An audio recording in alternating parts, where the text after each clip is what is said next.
Roots crowded the soil, bursting through stones that once marked an ancient path.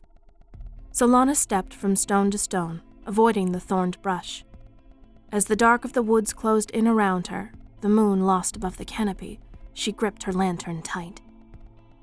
Sanctuary lies within the Vespertine woods. That's what she'd heard, whispered to her in dreams, on petals, on leaves. Despite the moon's absence, the moonflowers unfurled their bells and flourished as she passed. As if trumpeting her presence, petals lit the way in white, pale violet, and vibrant coral. And there, where the bells seemed their thickest, a light beckoned and smoke puffed from the stout chimney stack.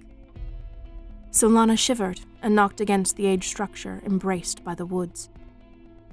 "They told me you would come," the woman said beyond the door. "Moonflowers see all." As it opened with a creak, she was nowhere to be seen, but the warmth of the hearth beckoned Solana in. I came looking for help," Solana whispered. The cottage was lined with all manners of witchery, vials, dried herbs, glass concoctions swirling in their static repose. The door slammed shut, and Solana's yelp found the air. "What does a young thing as you want of one like me?" Wisps of bishop weed were woven in the woman's dark braid, puffs of white and green lace flower adorning the earthy locks. Solana took in a deep, courageous breath. "They say you know magics. Can you teach me?"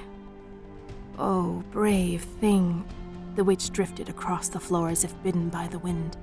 "Foolish thing." She passed Solana, and the scent of oleander filled the room. "Why would Datra teach you?" "The moonflowers below my window, they promised. They whispered to come, and so here I am. I am not like the other girls, and it is only a matter of time before the village knows." Datra turned to Solana, her head tilted as if she'd softened.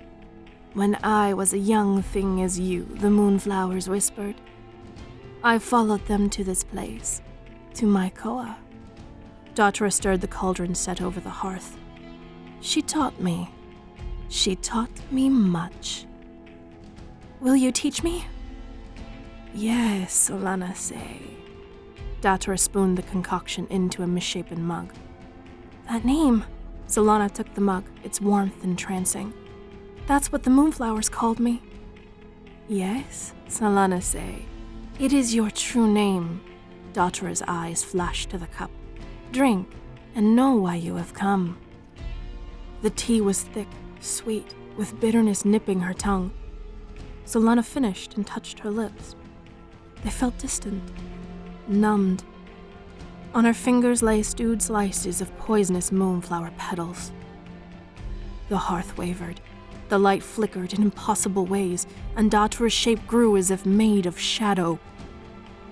"But the moonflowers..." Datra's smile grew beyond her face. "I am no fool. I was not then, I am not now. Learn as my koa did." Solana's breath shallowed, and she collapsed. Datra stood over her, eyes burning like fire. "Trust not the moonflower."